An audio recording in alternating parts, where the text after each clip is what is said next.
नमस्कार. आतापर्यंत सामनाच्या माध्यमातून आपण माननीय बाळासाहेब ठाकरे, शिवसेना पक्षप्रमुख उद्धव ठाकरे यांच्या अनेक मुलाखती घेतल्या आणि आपण त्या पाहिल्यात. पण ज्या एका मुलाखतीची संपूर्ण महाराष्ट्राला आणि मराठी माणसांना प्रतीक्षा होती, ती मुलाखत आज आपण इथे घेतो आहोत. स्वतः शिवसेना पक्षप्रमुख उद्धव ठाकरे आणि महाराष्ट्र नवनिर्माण सेनेचे अध्यक्ष प्रमुख सन्माननीय राज ठाकरे हे दोघेही आपल्याकडे आज मुलाखतीसाठी आलेले आहेत. मी त्यांचं स्वागत करतो. महाराष्ट्राच्या राजकारणामध्ये सध्या फार मोठी उलथापालथ सुरू आहे. मुंबईसह 29 महानगरपालिकांच्या निवडणुका या महाराष्ट्र राज्याचं आणि मुंबईचं भवितव्य ठरवणार आहेत. आणि या मुंबईच्या भवितव्यासाठी माननीय उद्धवजी आणि राज्य एकत्र आल्याचं चित्र महाराष्ट्र पाहतो आहे. मराठी माणसाच्या मनात अनेक प्रश्न आहेत आणि तेवढाच आनंदसुद्धा आहे आपण एकत्र आल्याबद्दल. या मुलाखतीचं वैशिष्ट्य असं आहे की जशी मुलाखत संयुक्त आहे, म्हणजे आपण दोघे आहात, तशी ही मुलाखत घेण्यासाठी सुद्धा आम्ही दोघे, म्हणजे माझ्याबरोबर प्रसिद्ध दिग्दर्शक, कलाकार, सिनेनिर्माते महेश मांजरेकर आहेत. महेश मांजरेकरांनी इथे बोलवण्याचं कारण इतकंच की हा जो संयुक्त प्रकरण सुरू झालं त्याची ठिणगी महेश मांजरेकरांनी त्यांच्या एका मुलाखतीत टाकली होती आणि तिथूनही सुरुवात झाली. त्याच्यामुळे मांजरेकरांनी इथे खास आमंत्रित केलं आहे. पण मांजरेकर इथे आज आहेत माझ्याबरोबर. ते एक मुंबईकर म्हणून, ज्यांना आपण कॉमन मॅन म्हणतो या मुंबईतला, त्या मुंबईकरांच्या मनात काही प्रश्न आहेत ते मांजरेकर मांडतील आणि आम्ही दोघे मिळून महाराष्ट्रातल्या या दोन धुरंधर नेत्यांशी चर्चा करू. उद्धवजी आणि राजसाहेब, आपण इथे आलात त्याबद्दल मी आपले आभार मानतोच. बऱ्याच कालखंडानंतर, म्हणजे म्हटलं तर 20 वर्षानंतर, जे आपण वारंवार म्हणतो आहे, आपण एकत्र येऊन आपण मुंबईवर आणि महाराष्ट्रावर चर्चा करतो आहोत. महाराष्ट्र या क्षणाची वाट पाहत होता आणि महाराष्ट्राच्या मनातला हा कॉमन प्रश्न आहे आणि तो दोघांनी त्याचं उत्तर दिलं पाहिजे. थोडक्यात की महाराष्ट्राला 20 वर्ष वाट का पाहावी लागली? मला असं वाटतं काही गोष्टी का घडतात, कशा घडल्या, काय झालं, मला असं वाटतं या गोष्टी आता सोडून दिल्या पाहिजेत. आणि मी त्या दिवशी महेश मांजरेकरांच्या मुलाखतीमध्ये मी सांगितलं होतं की कुठच्याही भांडणापेक्षा आणि वादापेक्षा महाराष्ट्र मोठा आहे. आणि आज संकट महाराष्ट्रावरती आहे, मुंबईवरती आहे, महाराष्ट्रातल्या अनेक शहरांवरती आहे. आणि जे संकट आहे हे मराठी माणसाला समजलेलं आहे की काय प्रकारचं आहे आणि काय प्रकारचं राजकारण महाराष्ट्रामध्ये सुरू आहे. मला असं वाटतं की ती एकच गोष्ट ही या एकत्र येण्याचं सर्वात महत्त्वाचं कारण आहे. आज हा आमच्या अस्तित्वाचा विषय नाही आहे, आज हा महाराष्ट्रातल्या मराठी माणसाच्या अस्तित्वाचा विषय आहे. या विषयात अनेक वर्ष मी बोलतोय, उद्धवही बोलतोय या सगळ्या गोष्टींमध्ये. परंतु आज अशा एका वळणावरती ही निवडणूक आणि महाराष्ट्र येऊन उभा आहे की ज्याला आपण अभी नहीं तो कभी नहीं हे जे आपण नेहमी म्हणतो, तर ही परिस्थिती आज मुंबईवरती येऊन ठेपलेली आहे, ठाण्यावरती येऊन ठेपलेली आहे. खरं तर बघायला गेलं तर MMR रिजनवरती येऊन ठेपलेली आहे. MMR रिजन मी मुद्दामून बोलतोय. आणि त्या सगळ्या गोष्टींसाठी म्हणून आज आम्ही एकत्र येणं गरजेचं आहे. कारण आज नाही बरोबर आलो आणि आज या गोष्टींचा सामना नाही केला तर मला असं वाटतं महाराष्ट्र आम्हाला माफ नाही करणार. उद्धव साहेब, मला वाटतं राजसाहेबांच्याच भावना. मला असं वाटतं की राजने उत्तर जे दिले त्याच्यामध्ये एवढंच मी बोलेन, आम्ही दोन भाऊ एकत्र आलो आहे हा एक मुद्दा वेगळा आहे, भावनिक आहे. पण दोन भाऊ एकत्र येणं याचा अर्थ महाराष्ट्रातील प्रत्येक मराठी माणसाने एकत्र आलं पाहिजे. कारण महाराष्ट्र वाचवायचं असेल तर ठीक आहे, पक्ष, राजकीय मतं हे असतील, पण आपण मराठी आहोत, महाराष्ट्र आपला आहे. आणि आपण जर एकमेकांमध्ये वेगळ्या चुली मांडल्या तर महाराष्ट्र तोडणारे त्यांची पोळी भाजून जातील. पण एक प्रश्न कायम सगळ्यांच्या मनात आहे गेल्या 50-55 वर्षापासून, तो आतापर्यंत. महाराष्ट्र वाचवण्यासाठी किंवा मुंबईसह महाराष्ट्राचं रक्षण करण्यासाठी शिवसेना प्रमुखांनी शिवसेनेची स्थापना केली आणि इतक्या वर्षानंतर सुद्धा म्हणजे संयुक्त महाराष्ट्राच्या लढ्याची उदाहरणं आपण नेहमी देतो.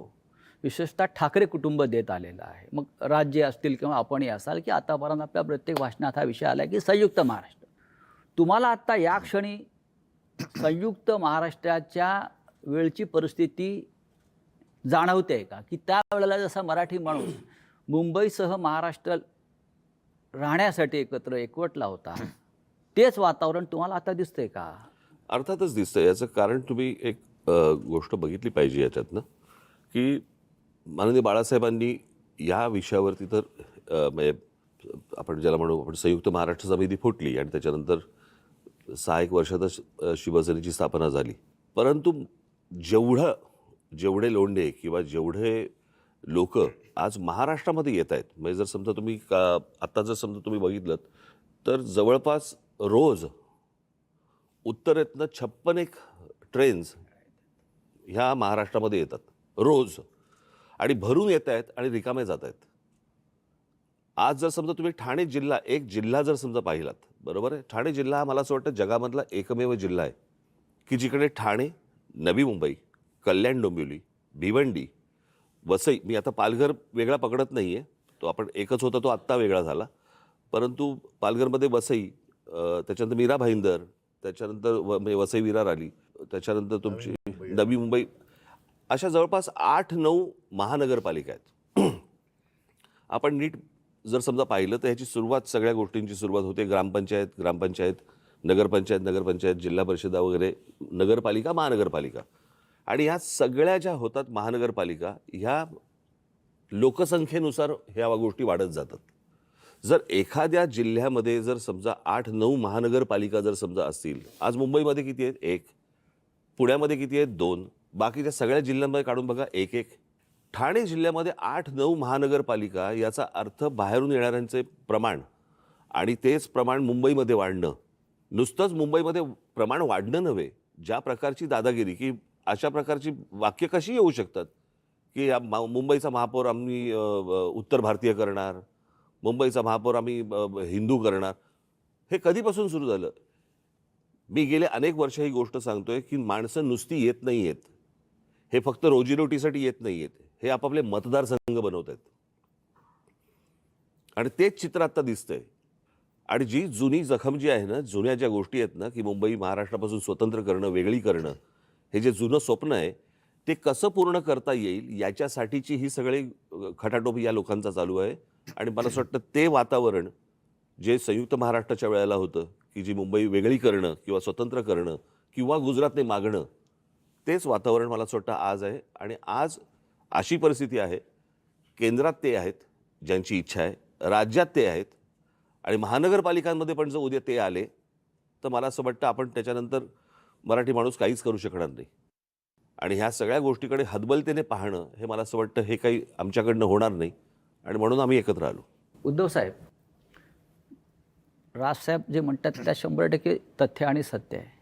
पण मराठी माणूस जेव्हा जेव्हा भडकला, पेटला, तेव्हा महाराष्ट्रामध्ये परिवर्तन झालेलं आहे अनेकदा. मग सत्ता परिवर्तन असेल, सामाजिक परिवर्तन असेल, पण आजही त्या पद्धतीनं तुम्हाला मराठी माणूस पेटलेला दिसतोय का?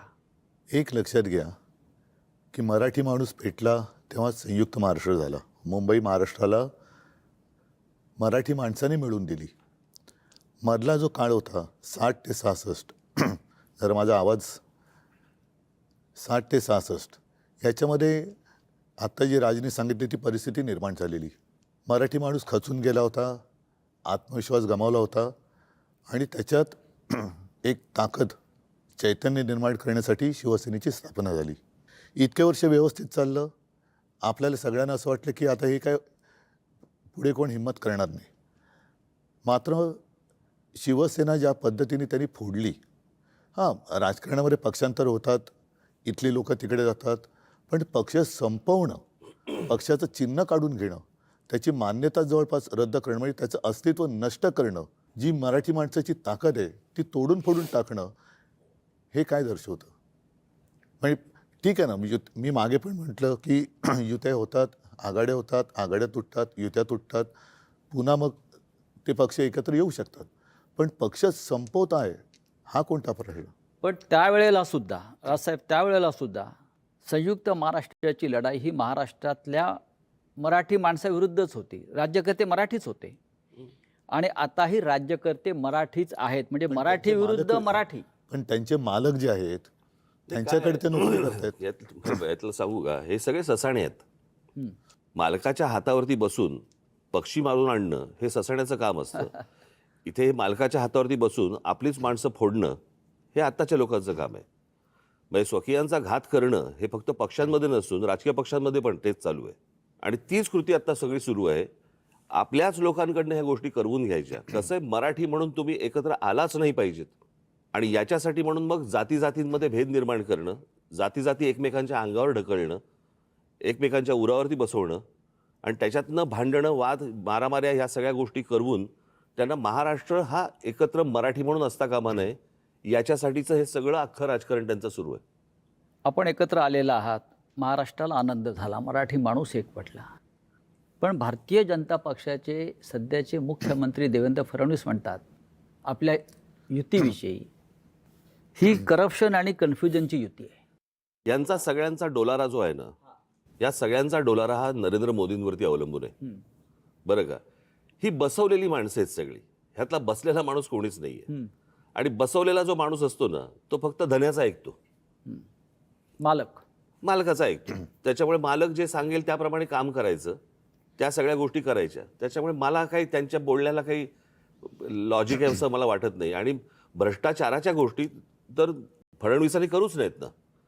ते बैलगाडी घेऊन गेले होते नाही का अजित पवारांच्या बाबतीत. कालच अजित पवार बोललेत ना. हो, अजित पवारांच्या बाबतीत बैलगाडी घेऊन गेले होते की हे पुरावे आम्ही घेऊन येतोय म्हणून. मग आता म्हणतायत की कोर्टात केस चालू आहे. अरे मग द्या ना ते पुरावे.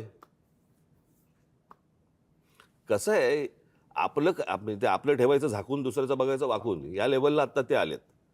तुमच्याकडे काय चालू आहे ते एकदा बघा. मी परवा दिवशीच्या पत्रकार परिषदेत म्हटलं नाही, या देशामध्ये कोणी राजकारणामध्ये सत्तेचा अमरपट्टा घेऊन आलेला नाही आहे. सत्ता बदलत असतात, काळ ह्या सगळ्या गोष्टी बघत असतो. उद्या ज्या दिवशी हे बदलेल. तुम्ही टार्गेट आहात, मुख्य लक्ष तुमच्यावर आणि तुम्ही टार्गेट आहात. कशावरती? म्हणजे ही चाटम मंडळी जी आहेत भाजपमध्ये, ज्यांना तुम्ही चाटम म्हणता, ते तुमच्या प्रश्नामध्येच उत्तर आलं ना. तर जसं कन्फ्यूज आणि करप्शनची युती म्हटलं आहे. नाही, करप्शन त्यांचं म्हणणं की अनेक वर्ष आपली सत्ता आहे आणि त्याच्यामध्ये सहभागी होते. होय.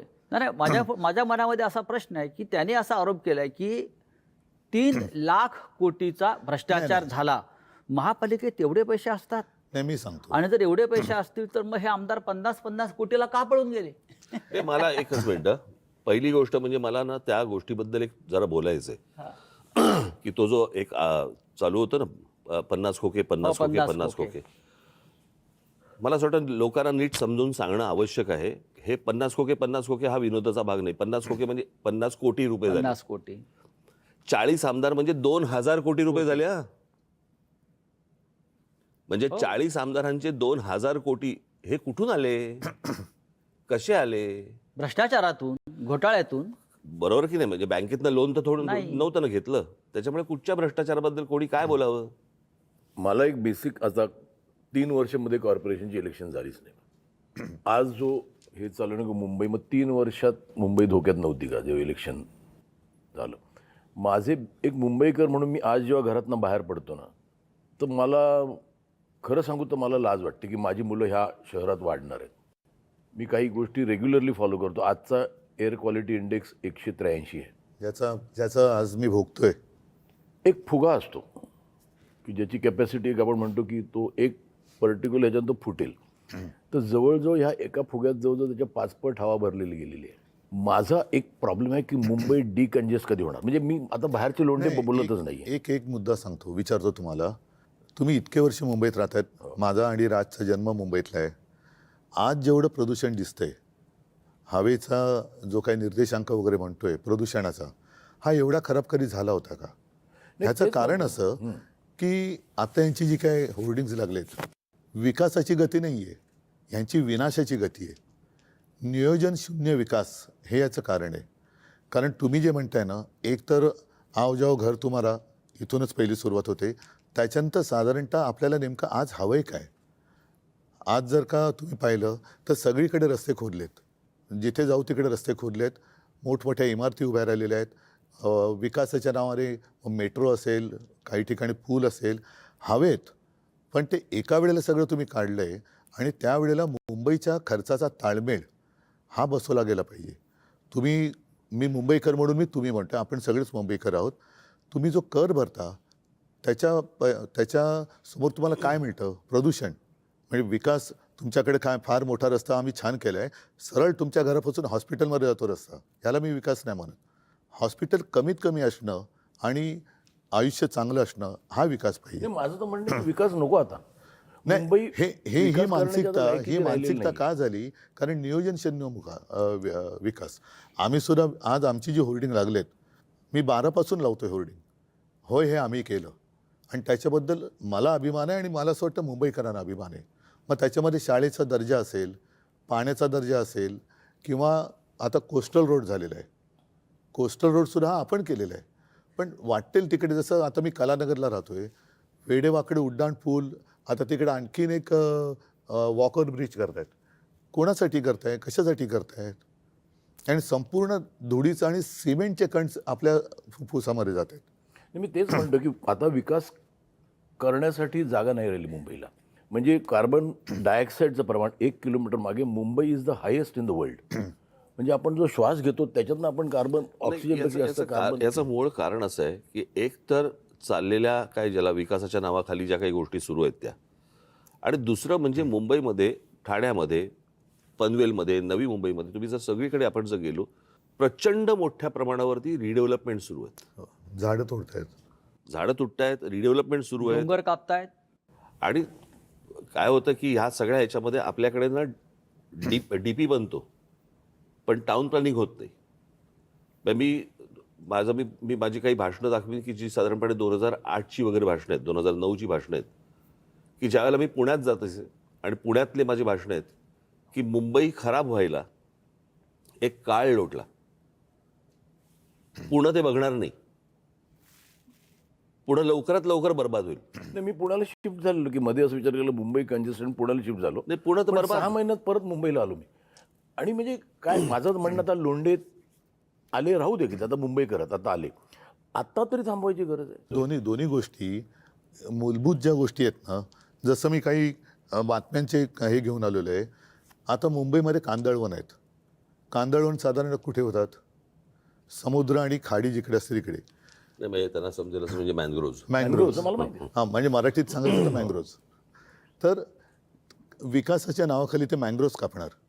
आता साधारणतः एक कायदा असा आहे की जेवढी झाडं तुम्ही तोडाल तेवढी झाडं तुम्ही लावली पाहिजेत. आता मुंबईची मँग्रोव्ज जी समुद्र किनारपट्ट्यावर आहे ती कापल्यानंतर, तोडल्यानंतर तुम्ही कुठे लावली पाहिजेत?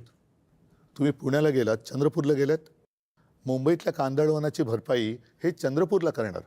ह्या विकासाचा कसा काय उपयोग होणार आपला? आता सुद्धा मी 2017चा माझा महापालिकेचा वचननामा पाहिलात तर मुंबईला पाण्यासाठी गारगाई आणि पिंजाळ ही 2 धरणं आपण बांधायचं वचन दिलं होतं. कर्मधर्मसंयोगाने मी मुख्यमंत्री झालो आणि म्हटलं आता दिलेलं वचन पाळलं पाहिजे म्हणून मी त्याचं प्रेझेंटेशन घेतलं. तेव्हा माझ्या लक्षात एक धक्कादायक गोष्ट आली की गारगाई आणि पिंजाळ करायचं असेल तर जवळपास 6-1 लाख झाडं कापावी लागतील. म्हणजे जंगल पूर्ण नामशेष करायचं. साधारणतः ज्याला कॅचमेंट एरिया म्हणतो तिकडे हा सगळा पाऊस पडतो, तो एरिया तुम्ही नष्ट करणार म्हणजे पर्यावरण खतम करणार. आता ते खतम केल्यानंतर जो काही खर्च होणार तो खर्च केल्यानंतर आपण पुन्हा पावसावरती अवलंबून राहणार. परत तेही पाणी आपल्याला उद्या जाऊन कमी पडणार, कारण तुम्ही म्हणता तसं दुसऱ्या बाजूनी लोंढे येतच राहणार. त्याला पर्याय म्हणून आम्ही समुद्राचं पाणी हे पिण्यायोग्य करण्याचा प्लांट मी मुख्यमंत्री असताना पायलट प्रोजेक्टला गो हेड दिला होता. आणि हा पायलट प्रोजेक्ट आत्ता कालच्या डिसेंबरमध्ये पूर्ण झाला असता. त्या पायलट प्रोजेक्टमधनं आज तानसातनं जेवढं पाणी दर दिवशी मिळतं 400 MLD तेवढं पाणी आपल्याला मुंबईकरांना त्या समुद्रापासून कालच्या डिसेंबरमध्ये उपलब्ध झालं असतं. त्यांनी तो प्लांट बाजूला टाकला आणि कॉन्ट्रॅक्टरसाठी परत एकदा गारगाई पिंजाळला हात घातला. आरेच्या जंगलाला मी संरक्षण दिलं होतं मेट्रोच्यासाठी. अरे मी पण केलं ना, मेट्रोचं लोकार्पण मी पण केलं, मेट्रो 2चं. माझं म्हणजे म्हणणं होतं म्हणजे सरकारचं की तुम्हाला कारशेडसाठी आरेचं जंगल कापण्याची गरज नाही, कांजूर मार्गला होऊ शकतं. आता याने काय केलं, हट्टापायी आरेचं जंगल मारलंच प्लस कांजूर मारला करतात. कशासाठी करता हे? उद्धव साहेब म्हणजे दोन्हीकडे नाही, नाही, माझं कॉन्ट्रॅक्टर माझा प्रश्न हा आहे की इथे मुंबईत राहणारा सफर करून करतोय तो आपण- मिडल क्लास, नाही मिडल क्लास करतो. आज ज्या बिल्डिंग होतात तिकडे 24 तास पाणी असतं. आज माझे छोटे मिडल क्लास जिथे राहतात नक्कीच. त्यांना 2 तास सकाळी पाणी, 3 तास सकाळी पाणी. तो जो एक भाग आहे ना की किती क्राऊड का मुंबईत. बरं आज मला बाहेर पडलो तर जिथे मला 10 मिनिटं लागत होती तिथे आज मला 1 तास लागतो. तर डिकंजेस्ट करणं माझं असं म्हणणं आहे की लोकांना तर सांगा की मुंबई आहेत ते राहू दे की. म्हणजे मी म्हणतो आले ते आले, आता समजा ते मुंबईकरच झाले, पण आहेत त्यांना एक समजायला पाहिजे की आता जागा नाही. 51 लाख गाड्या आहेत मी एक सांगतो तुला. मुंबईत. काय आहे, मला असं वाटतं की ह्या काही गोष्टींकडे राजकीय पक्ष म्हणून न बघता मला असं वाटतं राज्य म्हणून पाहणं गरजेचं आहे. काय आहे, 4 प्रकारच्या जागा असतात. एक केंद्र सरकारची जागा असते, एक राज्य सरकारची जागा असते, एक महानगरपालिकेची जागा असते आणि एक खाजगी जागा असते. बरोबर? आता गोदरेजची खाजगी जागा आहे, तिकडे तुम्हाला एकही झोपडी मिळणार नाही. पण केंद्र सरकारच्या, राज्य सरकारच्या आणि महानगरपालिकांच्या, बरोबर, या ज्या सगळ्या जागा आहेत याला आईबापच नाही.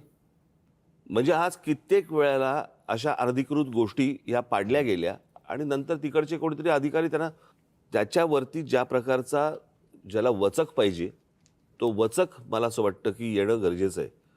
तो कोणी म्हणजे तो उद्या आम्ही आणू, उद्या कोणी राज्यातली लोक असतील त्यांनी आणावा, उद्या राज्यात आम्ही आलो तर आम्ही आणू. पण मला असं वाटतं की तुम्ही जे बोलताय ते अत्यंत योग्य आहे की जागा संपलेली आहे. बरोबर? आता साधी गोष्ट आपण समजा प्रदूषणाची गोष्ट बोललो, प्रदूषणाची, तर मुंबईमध्ये हीच हालत आहे, मला मान्य. परंतु आज दिल्लीमधली हालत काय? तिकडे 200च्या वर आहे इक्वालिटी. बरोबर की नाही? आणि आज दिल्लीमध्ये जर समजा आपण बघितलं तर केंद्र आणि राज्य अशा दोन्ही गोष्टी तिकडे आहेत. राजसाहेब तुम्ही एक फार नाही, महत्वाचा मुळामध्ये- मुद्दा आता मांडला. नाही, मुळामध्ये राज्यकर्त्याचं प्रेम हे राज्यावरती असायला पाहिजे, सत्तेवरती असतं का म्हणे. सत्तेसाठी वाटेल ते करायचं आणि बट्ट्याबोळ झाला की हात वर करायचे. आता तुम्ही मला सांगा, मुंबईमध्ये आपण राहणार आहोत. दुर्दैवाने मी असं म्हणेन की आजचे राज्यकर्ते हे मुंबईकर नाही आहेत.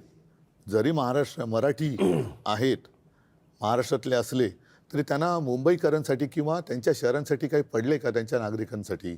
इथे ते फक्त कॉन्ट्रॅक्टरसाठी काम करतात. इथे 2 महत्त्वाचे प्रश्न उपस्थित झालेले आहेत. एक तर आता राजसाहेबांनी जो मुद्दा सांगितला, जमीन केंद्र सरकारची आहे, राज्य सरकारची आहे, खाजगी आहे. पण आज मुंबईसह महाराष्ट्रातल्या जमिनींचा मालक मोदींचा लाडका उद्योगपती झालेला आहे. एकेकाळी आपल्या महाराष्ट्रात देशामध्ये विनोबा भावेंनी घोषणा दिली होती सबभूमी गोपाल की. आज सबभूमी अदानी की.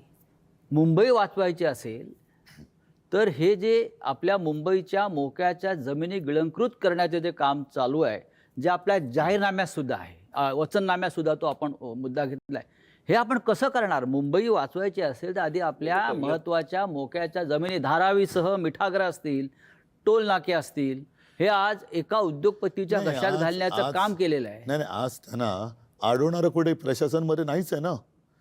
केंद्रातनं ऑर्डर आली, जसं मगाशी राज म्हणाला, हे ससाणे बसलेले आहेत, ते जागा दाखवतात आणि ते जागा घेऊन त्या याच्या घशात घालतात अदानीच्या. मूळ महापालिका आता एक शेवटचं ठिकाण राहिलेलं आहे की जिकडे ठामपणाने त्यांना नाही सांगणार कोणतरी नाही, पाहिजे. माझा तोच मुद्दा आहे की आपण जे म्हणतो की या महापालिकेवरती भगवा फडकला पाहिजे किंवा मराठी माणसाची ताकद इथे आली पाहिजे, म्हणजे सत्ता आली पाहिजे. ही सत्ता आल्यावरती प्रश्न संपतील का? जे प्रश्नासाठी आपण आता उभे आहोत, मी तुम्हाला आपण एकत्र आलेला मी एक गोष्ट सांगतो. आणि सगळ्यात मोठं संकट हे गौतम अडाणी मुंबई गिळतोय भाजपच्या माध्यमातून. मी याच्याबद्दल एक गोष्ट बोलतो. हा, मला असं वाटतं की मुंबई महानगरपालिका याची मुदत संपली 2022ला आणि 2022लाच मला असं वाटतं उद्धव सरकार गेलं. बरोबर? त्याच्या आधी महापालिका विसर्जित झाली होती.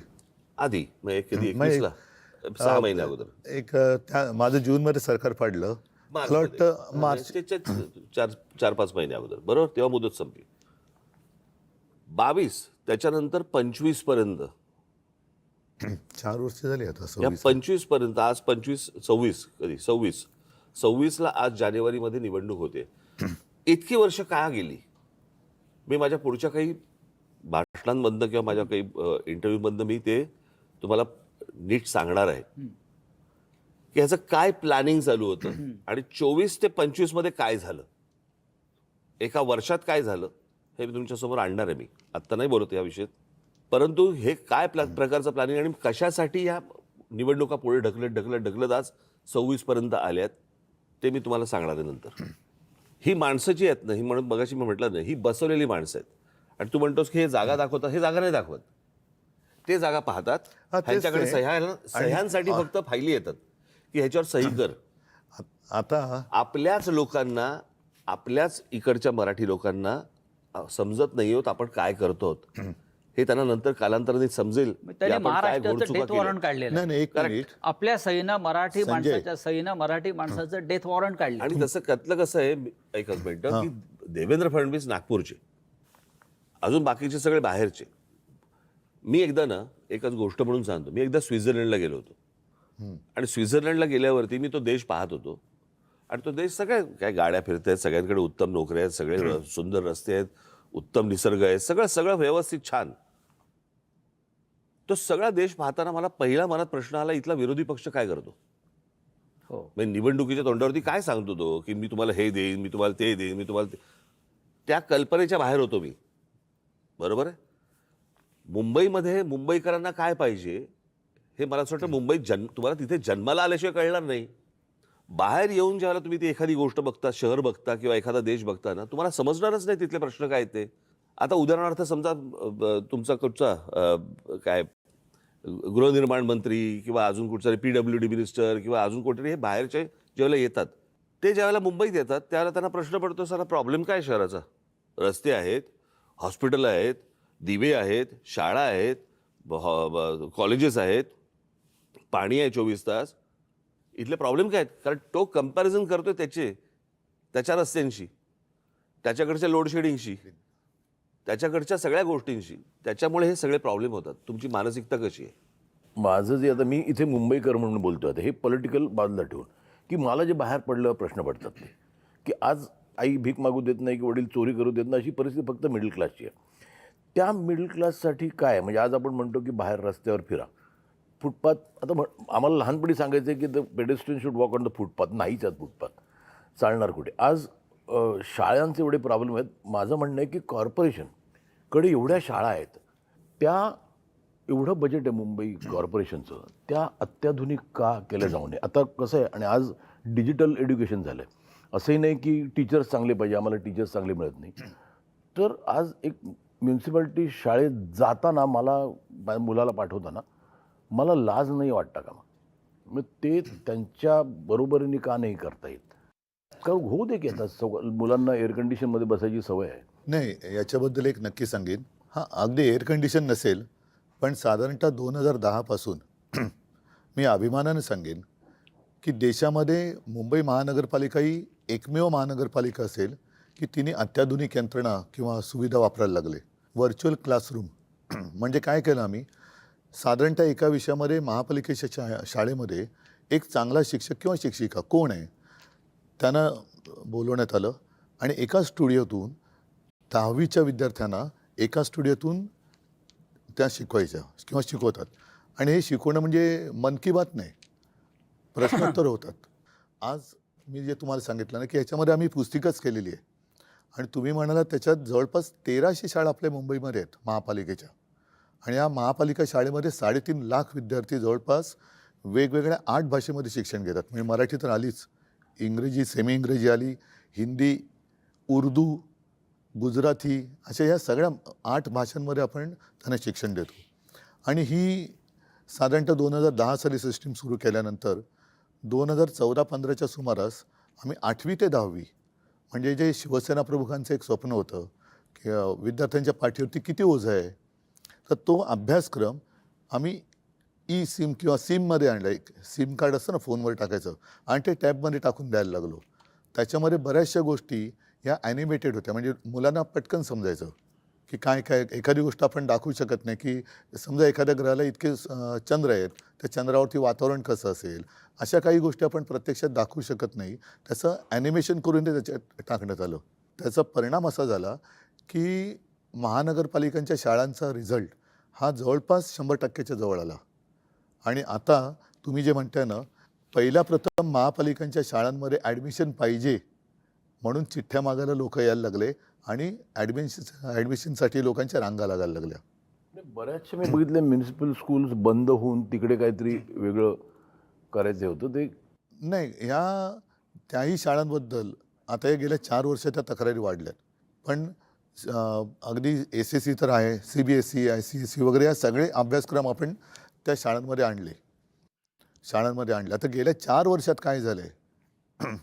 माझ्या माहितीप्रमाणे उद्धव साहेब, मुंबईत ते लोन आलं काय माहीत नाही, पण विदर्भातल्या काही सरकारी शाळा गौतम अडाणींना दिलेल्या आहेत. चंद्रपूर, गडचिरोली. नाही, तसं का म्हणजे आपलं महाराष्ट्राचं शिक्षण खाते इतकं सक्षम नाही. नाही, आपण मुंबई पुरतं बोलताना नाही सांगतो ना, हां, ह्या सगळ्या गोष्टी गेल्या मी तर म्हणेन 4 वर्षात जास्त प्राधान्याने देण्याचं हे ठरवण्यात आलं. म्हणजे चंद्रपूरमध्ये एक शाळा दिली त्यांना. एक दिली, आता एक वरून पुढे जातील ना ते. ही आता सुरुवात मुंबई आहे. महापालिकेमध्ये सुद्धा जर त्यांचं येणार नाही म्हणा सत्ता, पण हे मग सगळं त्यांचं खाजगीकरण करतील. हॉस्पिटलचं खाजगीकरण करतात, ते आपण रोखलेलं आहे. उद्धव साहेब, दुसरा एक महत्त्वाचा विषय सातत्यानं इथे मी तुमच्याशी चर्चा करतानाही मी किंवा राजसाहेबसुद्धा आहेत. सध्या धुरंधरचा माहोल आहे. लोक धुरंधरवर या सिनेमावर चर्चा करतात, त्यातल्या एकंदरीत वातावरणावर चर्चा करतायत. मग मुंबईत रेहमान डकेत कोण आहे किंवा धुरंधर कोण आहे? आपण दोघे या राज्याच्या राजकारणातले धुरंधर आहात. पाब्लो एस्कोबार पण शोधला पाहिजे. हा, शोधला पाहिजे. मी तुम्हाला तेच सांगतोय की आज मुंबई, ठाणे, नाशिक सारख्या शहरामध्ये अंमली पदार्थ म्हणजे ड्रग्स, विविध प्रकारचं ड्रग्स सहज उपलब्ध आहे.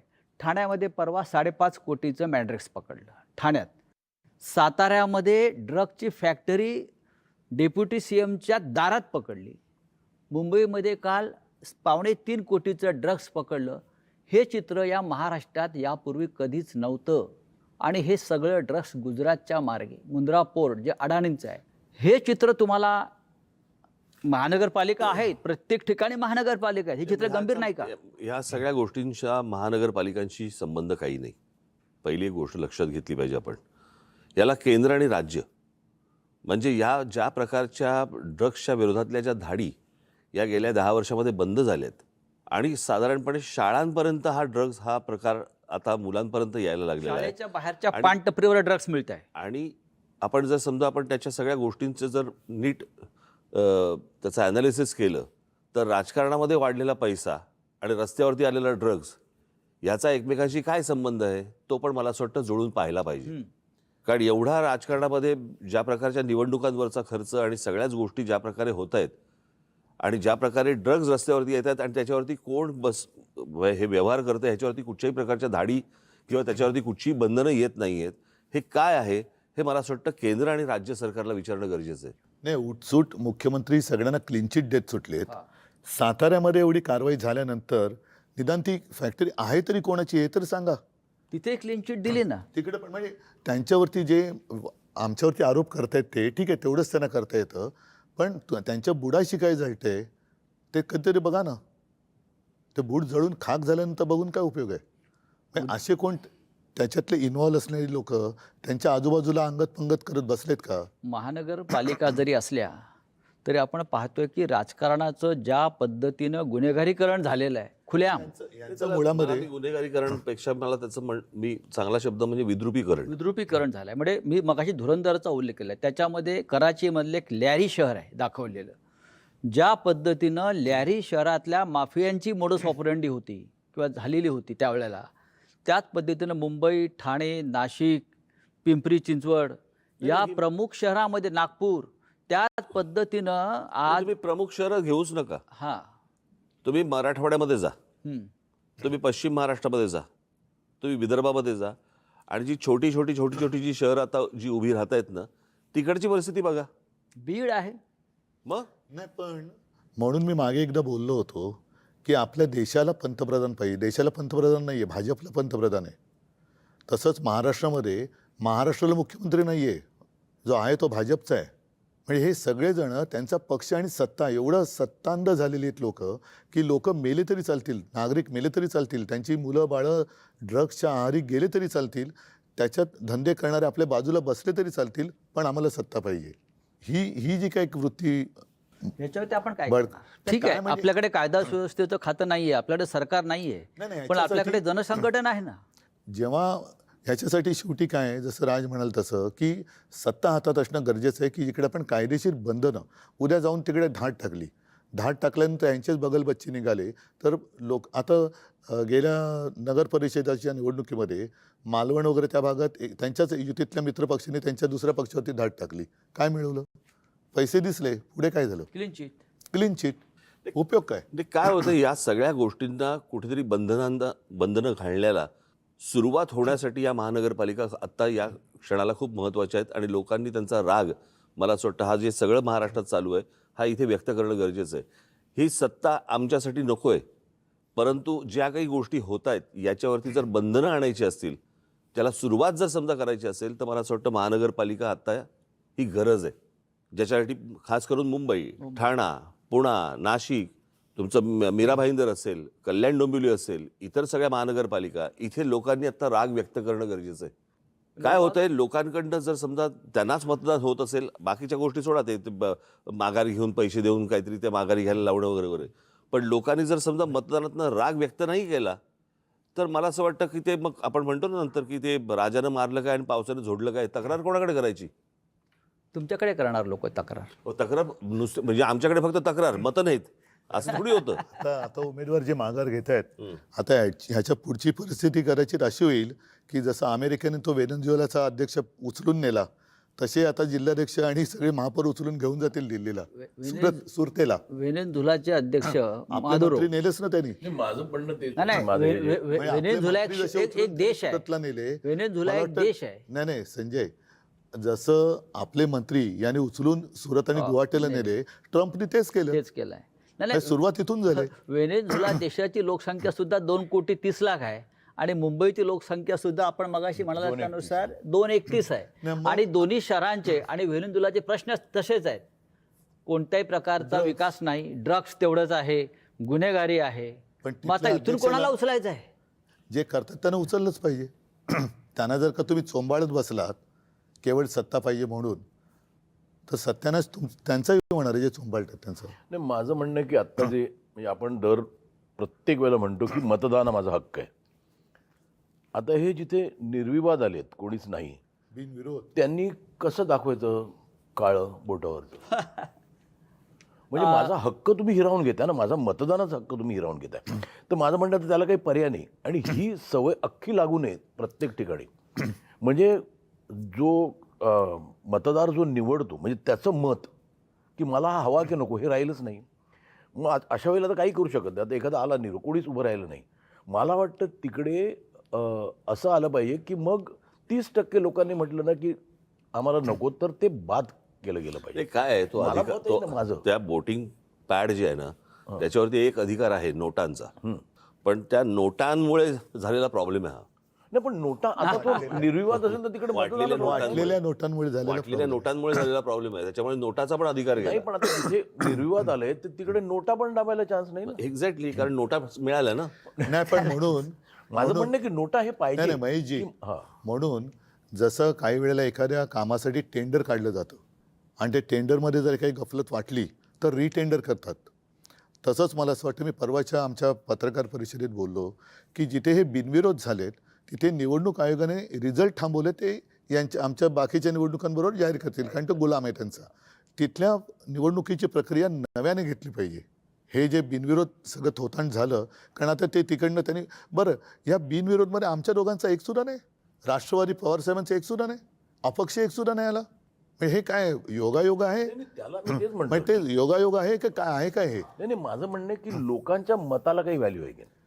मग तिकडच्या लोकांना त्यांचं मत असेल की नाही स्वतः, त्यावेळेला म्हटलं की जर का 30% लोकांनी त्यांचं पण मतदान घ्या. 30% लोकांना वाटलं की ही रिप्रेझेंट जेनझी हा एक शब्द आता सगळीकडे थोडासा दरारा निर्माण करणार झालेला आहे. या सगळ्या ठिकाणचे जे जेनझी जे पहिल्या प्रथम मतदान करणार होते ते खूप अस्वस्थ आहेत आणि त्यांची आग आज त्यांच्या डोक्यामध्ये आहे, ती बाहेर आली तर मग यांची हालत खराब होणार. उद्धव साहेब, तुम्ही जेनझीचा उल्लेख करताय, पण नेपाळ असेल, बांगलादेश असेल, अन्य राष्ट्रामध्ये डोक्यात राग आणि आग असलेला जेनझी हा खरोखर रस्त्यावर उतरला, त्याला सांगावं लागलं नाही. आपल्याकडला जेनझी सुद्धा एका विशिष्ट विचारसरणीचा गुलाम होऊन थंड असं आपल्याला पडलेला वाटतंय. दिसतोय. असं वाटतंय. आणि त्या जेनझी तुमच्याकडे अपेक्षेने पाहतोय. मला असं वाटतं की हा पहिल्या भागामध्ये आपण थोडं थांबू. ज्या प्रकारचं मला एक एवढंच बोलतो, ज्या प्रकारचं राजकारण आता सध्या महाराष्ट्रामध्ये देशामध्ये चालू आहे, मला खरंच प्रश्न पडतो, देवी देवता आहेत का? आणि चांगला- आहेत तर ते फक्त हे का बघत बसलेले आहेत? आणि एवढे 33 कोटी एवढे जर आहेत तर ते काय हे या सगळ्या गोष्टी का बघत बसलेत?